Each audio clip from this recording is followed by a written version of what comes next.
आज का हमारा टॉपिक है पर्यावरणीय प्रत्यक्षीकरण या इन्वायरमेंटल परसेप्शन। अगर आपने परसेप्शन का जो चैप्टर था बीए फर्स्ट ईयर में उसको अच्छे से पढ़ा होगा तो अभी भी कुछ चीजें आपको याद होंगी, और अगर याद है तो आप यहाँ पर आसानी से इस टॉपिक को समझ सकते हैं, क्योंकि पर्यावरण और प्रत्यक्षीकरण दोनों आपस में कोरिलेट करते हैं, आपस में जुड़े हुए हैं। तो चलिए स्टार्ट करते हैं आज की क्लास। यहाँ पर जैसे बताया जा रहा है कि प्रकृति का पर्यावरण से घनिष्ठ संबंध होता है। प्रकृति यानी पर्यावरण ही कह सकते हैं उसको,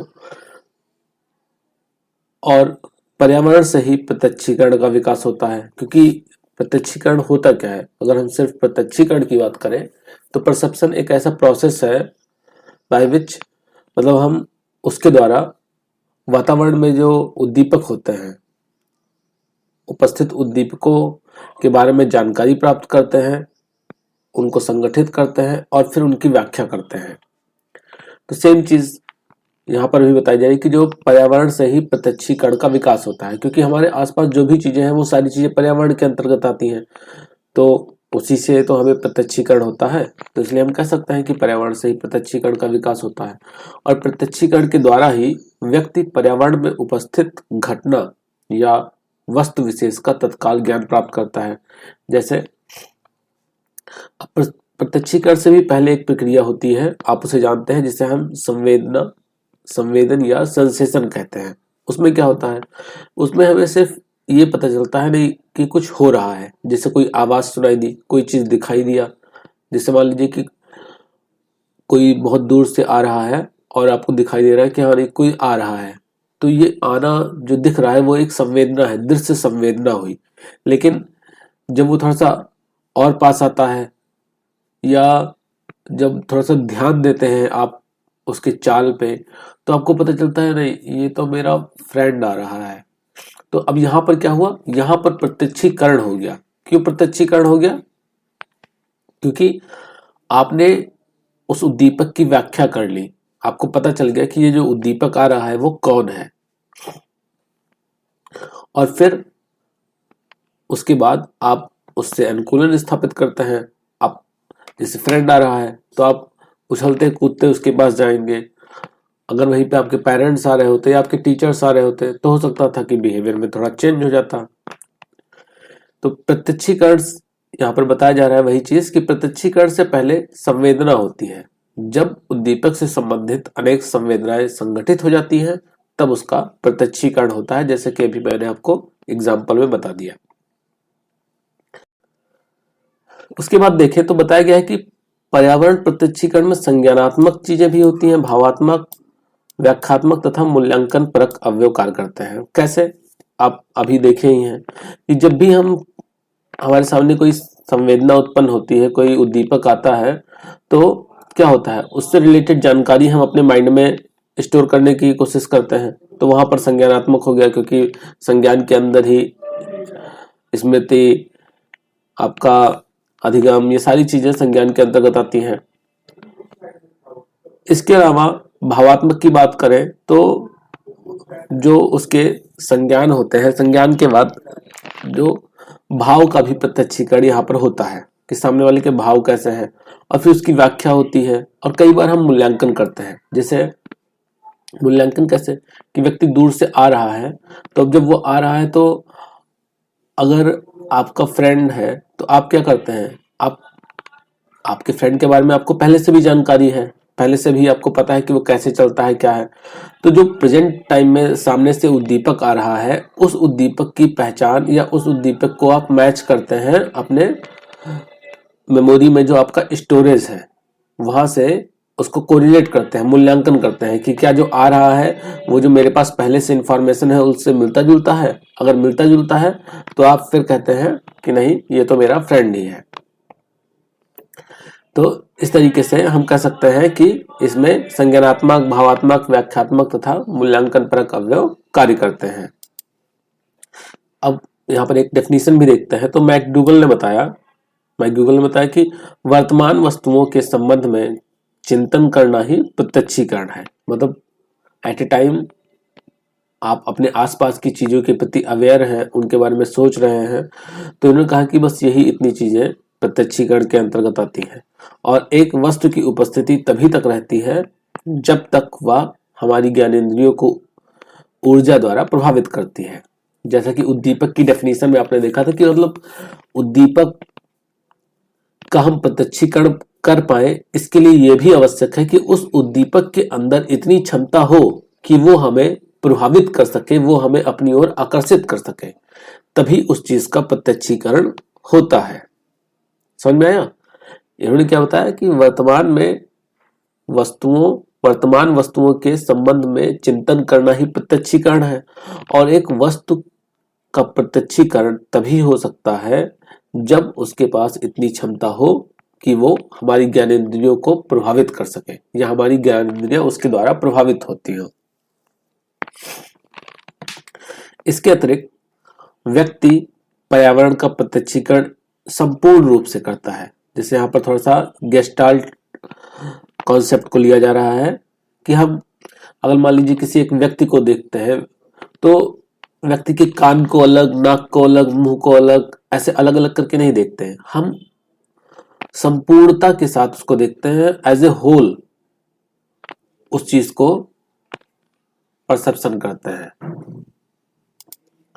और कई बार जो प्रत्यक्षीकरण होता है वो व्यक्ति के अनुभव, उसके लक्ष्य तथा मूल्यों के अतिरिक्त उसके समूह में सामाजिक सांस्कृतिक कारक के द्वारा भी प्रभावित होता है। मतलब व्यक्ति का अगर कोई लक्ष्य है तो कई बार वो जब परसेप्शन करता है तो उसको उसके लक्ष्य से संबंधित चीजें ही दिखाई देती हैं। जैसे आपका कोई लक्ष्य हो कि मुझे ये चीज पानी है, या मान लीजिए कि आपका लक्ष्य है, आप दिल्ली में हैं और आपका लक्ष्य है कि आपको राजस्थान जाना है, आप मान लीजिए कश्मीरी गेट पे खड़े हुए हैं, तो वहां पर क्या होगा कि अगर कोई बस आती दिखाई देती है तो हमारा लक्ष्य है कि हमें राजस्थान जाना है, तो कई बार हमें लगेगा कि ये तो राजस्थान डिपो की बस तो नहीं है। दूर से देखने पे अगर चाहे नाम कोई दूसरा भी हो, लेकिन हमारा परसेप्शन क्या हो जाता है कि नहीं, लग रहा है ये तो राजस्थान की है या जयपुर की है। क्यों ऐसा हो रहा है? क्योंकि हमारा लक्ष्य जो है वो हमारे परसेप्शन को प्रभावित कर रहा है। इससे रिलेटेड एक मनोवैज्ञानिक का भी थ्योरी है जो उन्होंने बताया कि हमारी आवश्यकताएं, हमारी प्रत्याशाएं, हमारे जो एक्सपेक्टेशन होते हैं वो भी हमारे परसेप्शन को प्रभावित करते हैं। जैसे एक मनोवैज्ञानिक जब अपने ऑफिस से बाहर निकलते थे तो उनको बहुत तेज भूख लगी होती थी, तो जब बाहर जाते थे तो बाहर एक बिल्डिंग पे लिखा होता था 400D लिखा होता था, जिसे वो बार बार किस रूप में पढ़ लेते थे, 400D की जगह पे वो उसे फूड के रूप में पढ़ लेते थे। मतलब ऐसा क्यों होता था? क्योंकि उनको उस टाइम पे भूख लगी होती थी, तो वो जो भूख, जो उनके भोजन की आवश्यकता है वो उनके प्रत्यक्षण को प्रभावित कर रही थी, और 400D की जगह पे उन्हें फूड दिखाई देता था। ऐसे आप लोगों के साथ भी कहीं ना कहीं ऐसा हुआ होगा कि आपके अंदर जो चल रहा है वही चीज आपको बाहर दिखाई देती है, जबकि बाहर ऐसा कुछ है नहीं। अब प्रत्यक्षीकरण की कुछ विशेषताओं की बात करते हैं, कैरेक्टरिस्टिक्स की बात करते हैं। तो यहाँ पर बताया गया है कि प्रत्यक्षीकरण पर्यावरण में उपस्थित उद्दीपकों की संवेदना आवश्यकता अनुसार हमारी ज्ञानेंद्रियों को उद्दीप्त करती है। मतलब जो पर्यावरण में उद्दीपक उपस्थित होते हैं वो आवश्यकता अनुसार हमारी ज्ञानेंद्रियों को उत्तेजित करते हैं, और जिसके बाद हमें उनका परसेप्शन हो पाता है। दूसरे पॉइंट की बात करें तो पर्यावरण प्रत्यक्षीकरण के लिए व्यक्ति का किसी न किसी पर्यावरण में होना आवश्यक है। जाहिर सी बात है, हम पर्यावरण में ही रहते हैं, हमारे यहाँ चारों तरफ पर्यावरण ही है। अब वो बात अलग है कि कई बार हम कृत्रिम पर्यावरण में रहते हैं, जैसे आप घर में हैं तो वो एक कृत्रिम पर्यावरण हो गया, या आप जंगल में हैं तो वो क्या हो गया, एक प्राकृतिक पर्यावरण हो गया। तो पर्यावरण के अंतर्गत हम रह रहे हैं और वो पर्यावरण हमें प्रभावित कर रहा है, हम उसका प्रत्यक्षीकरण करते हैं उसमें उपस्थित उद्दीपकों की मदद से। तो यही बताया गया है कि पर्यावरण प्रत्यक्षीकरण के लिए व्यक्ति का किसी न किसी पर्यावरण में होना आवश्यक है। उसके बाद नेक्स्ट बात करें तो यदि व्यक्ति पर्यावरण उद्दीपकों पर ध्यान नहीं देगा तो प्रत्यक्षीकरण संभव नहीं है। ये भी बात सही है। मान लीजिए कि आप सो रहे हैं, तो आप सो रहे हैं और गहरी नींद में हैं और बाहर कोई फंक्शन होने लगा या कोई लड़ाई करने लगा, चिल्लाने लगा, तो आप इतनी गहरी नींद में हैं कि आपको पता ही नहीं चल रहा है। और जब आपको पता ही नहीं चल रहा है तो जो बाहर आवाजें हो रही हैं उसका प्रत्यक्षीकरण आपको होगा ही नहीं, क्योंकि आप उस पर ध्यान ही नहीं दे रहे हैं। या आप अभी जहाँ पे बैठे हुए हैं, आपकी दीवार पे क्या क्या चीजें हैं, पीछे कौन सी चीज कहाँ पे है, वो आपको उतना सही से नहीं पता होता है। क्यों? क्योंकि आप उस तरफ अभी ध्यान ही नहीं दे रहे हैं। उसके बाद जैसा हमने अभी ऊपर परिभाषा में भी देखा था कि पर्यावरण प्रत्यक्षीकरण में संज्ञानात्मक, भावात्मक और मूल्यांकन परक अवयव होते हैं। नेक्स्ट, पर्यावरण प्रत्यक्षीकरण संगठित रूप में क्या होता है? जैसे हमने बताया कि संवेदनाएं जो होती हैं, जो इंफॉर्मेशन हमारे सामने आती है, उनको हमारा ब्रेन संगठित करता है और संगठित करने के बाद तब उसकी व्याख्या होती है। और व्यक्ति का जो प्रत्यक्षण है वो उसके अनुभव, उसके लक्ष्य और उसके मूल्यों द्वारा भी प्रभावित होता है। इसके बाद देखते हैं पर्यावरण से प्राप्त सूचनाओं का संकलन व्यक्ति की प्रत्याशाओं तथा आवश्यकताओं पर निर्भर करता है। कई बार जैसा भी हमने बताया कि जो आवश्यकताएं होती हैं, जो हमारे प्रत्याशाएं होती हैं, एक्सपेक्टेशंस होते हैं, वो भी हमारी जो सूचनाओं का संग्रहण है उसको प्रभावित करते हैं। और जो सूचनाएं आनी चाहिए वो ना आकर कई बार हमारी आवश्यकताओं और प्रत्याशाओं से संबंधित सूचनाएं ब्रेन में आ जाती हैं। पर्यावरणीय प्रत्यक्षीकरण से पर्यावरण तत्वों का अधिगम करने में सहायता मिलती है, क्योंकि जब प्राणी प्रत्यक्षीकरण तथा पूर्वानुभव का पूरा उपयोग करता है तो अधिगम का सतत तथा स्थायी विकास होता है। अब जैसे जब प्रत्यक्षीकरण अच्छे से हो जाएगा, आप खुद सोचिए कि जब आप किसी चीज को समझ जाते हैं तो समझने के बाद आपको उसको रटने की जरूरत नहीं पड़ती है, वो चीज आपको याद हो जाती है। तो वही चीज है कि जब किसी चीज का प्रत्यक्षीकरण बहुत अच्छे से कर लेते हैं, आपको उसके बारे में सारी चीजें जानकारी मिल जाती हैं, तो आपको फिर वहां पर अधिगम करने में यानी सीखने में सहायता मिलती है। अब हम प्रत्यक्षीकरण के कुछ टाइप्स की बात कर लें या क्लासिफिकेशंस की बात कर लें कि प्रत्यक्षीकरण को कितने वर्गों में बांटा जा सकता है। तो सबसे पहले बात करते हैं गति का प्रत्यक्षीकरण। गति का प्रत्यक्षीकरण से तात्पर्य कि जब कोई उद्दीपक तत्व गति करता है तो हमारा ध्यान उस पर और उसकी गति पर चला जाता है। जैसे पेड़ पर एक चिड़िया बैठी है और आप उसको देख रहे हैं, अचानक से वो चिड़िया क्या करने लगे, उड़ने लगे। अब उड़ तो कई बार हमारी नजर जैसे जैसे वो उड़ते उड़ते जा रही है ना, उसके पीछे पीछे पीछे पीछे, और कई बार हमारा सर भी घूमने लगता है या हम सर अपना घुमा के उसको देखने लगते हैं। तो ये जो चीजें हो रही हैं ये गति प्रत्यक्षण के अंतर्गत आती हैं।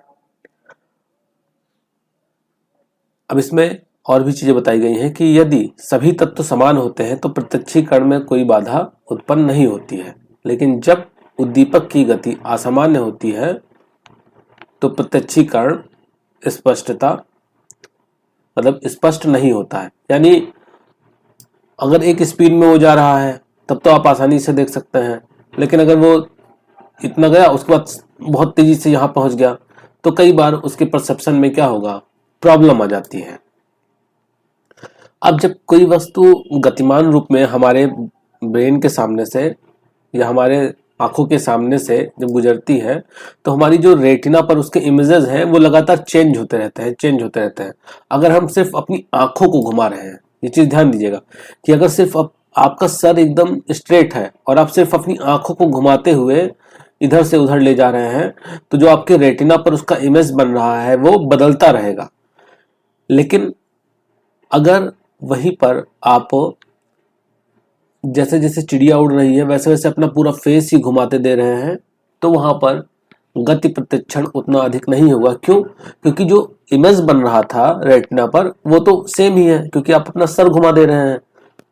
लेकिन जब सिर्फ आप अपनी आंखें घुमाते हैं, जैसे आप किसी को तिरछी नजर से देखते हैं, तो आप अपना क्या कर रहे हैं, इसी प्रकार मान लीजिए चिड़िया उड़ के जाती है और आप ऐसे तिरछी नजर से उसको देखते जाते हैं, तो इसका मतलब ये हुआ कि आपका जो रेटिना पर इमेज है वो चेंज होता जा रहा है और उसकी वजह से आपको गति का प्रत्यक्षीकरण होता है।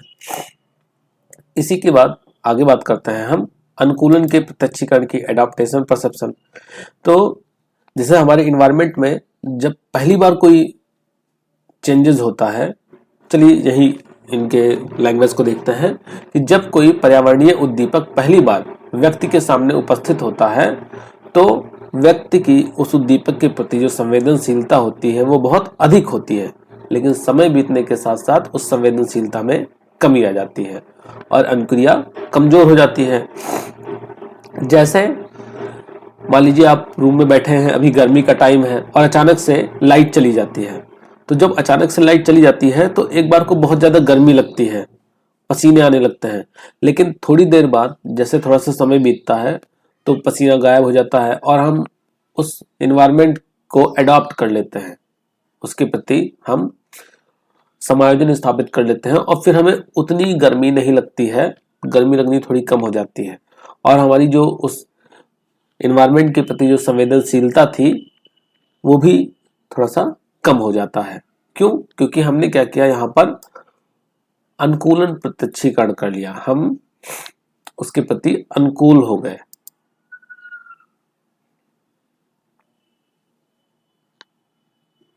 इसके बाद हम बात करते हैं परिवर्तन प्रत्यक्षीकरण की।